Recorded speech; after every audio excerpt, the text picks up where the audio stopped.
Yo, what's going on, everyone? It's your boy Ben, and today I'm back with another banger video. Here I am today, kind of with a new little video. I'm not gonna lie, I just woke up, and at the same time, I want to get this video out the way before I start watching NFL football because it is Sunday. Sunday, you know the routine. Everything goes as planned with NFL football at 12 p.m., 3 p.m., all that. But before I do that, I do want to get into a video that I've been wanting to get into for some time now, and that is the state of boxing. Overall, how I see boxing right now, and overall, how I think boxing is going to be within the next few months into the next calendar year, obviously. Well, we're just going to talk about different weight divisions right now. First, I want to talk about 135. I think 135 has a lot of good fights potentially scheduled up. I think Tank and Shakur could be a good fight, even though I feel like Gervonta right now is the best at 135.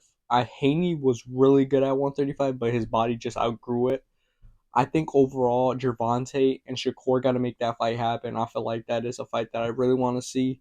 135 also has Kambosos and Lomachenko.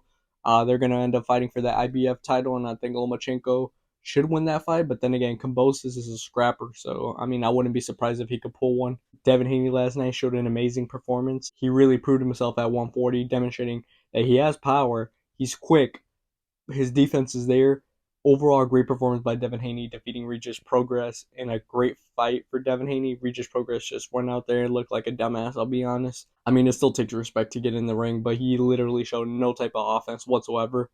I do believe that in general, Devin Haney and Teofimo could be a really good fight.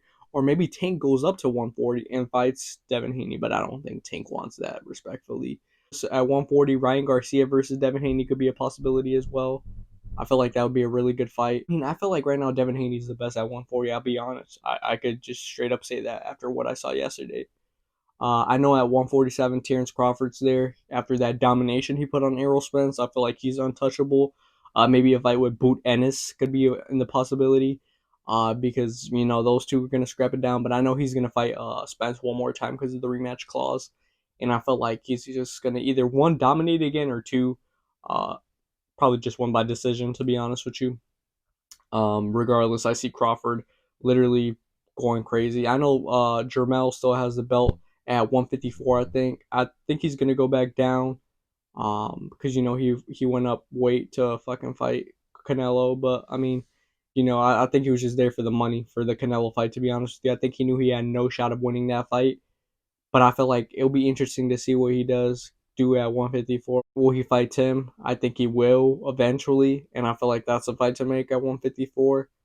Um, let's jump up to 168. I feel like that's the division everybody's kind of looking their eyes on because the fight to make, and I'm a huge Canelo fan. Well, in the sense of like I respect everything he's done for boxing and everything he continues to do for boxing. But I mean, but man, can I be honest with you? Canelo is ducking David Benavidez. I mean, I feel like there is a level of fear in Canelo, to be quite honest with you. And I feel like a lot of boxing journalists, analysis, and reporters, basically everybody who covers the sport of boxing, I think they know that this fight needs to happen within the next year at least, bro. Because I mean, this is a fight that I feel like needs to really happen at 168. I feel like David Benavidez has deserved a shot at Canelo, and I feel like Canelo needs to give David Benavidez. I know he keeps saying he's the king and stuff like that.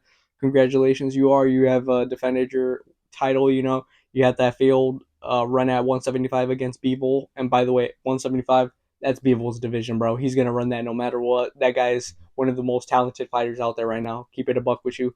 But I think Canelo needs to fight Benavidez. If not, if he doesn't fight Benavidez the next year, I think that's a complete duck. That's a complete duck. I'll be honest with you, complete and utter duck. And who do I think would win that fight? Anyways, yeah, I want to move on to heavyweight for a second because the Ngannou and Fury fight did happen earlier this year. Well, a few months ago, should I say? But Ngannou kind of outperformed Fury in a way. And I won't lie with you, it kind of looked really bad on Fury. Really, really bad. And I know he fights Usyk in February. He was going to fight him in December, but he got shook by Ngannou and Ngannou's power. He got dropped by Ngannou, which is crazy. I mean, it's not crazy because I feel like Ngannou, if he wanted to be a good boxer, he really could solidify himself in the heavyweight division. Ngannou's cup of tea is obviously boxing, and I really would like him to stay in that heavyweight division because I feel like he has a lot of potentially good fights in the upcoming future if he does stay in that heavyweight division. Two fighters that I want to talk about real quick: AJ and Deontay Wilder. I think these guys are bound to fight each other next year. Can't wait for it. I know they have 2 fights in the upcoming weeks. I feel like. I know Deontay Wilder fights Joe Parker, well Joseph Parker, but I call him Joe Parker. But and then Anthony Joshua fights Otto Wallen. 2 good fights, and I feel like those guys should win those fights. And then maybe in springtime or summertime, we see these guys fight, finally get it on. Fury and Usyk, these guys are gonna go at it in February. I feel like Usyk has something to prove that this is his division. Small guy runs that division, and I feel like if Usyk wins this fight, Fury's kind of fucked. I'll be honest, Fury's kind of fucked. He kind of goes and has to like either fight Wilder again, fight a fight with Andy Ruiz, maybe fight a fight. And by the way, I need to see Andy Ruiz active. Fight a fight with Anthony Joshua, which is a fight that needs to happen. I kind of beg to see that fight because I felt like that fight would actually be electric and sell so much. But who knows if it'll happen.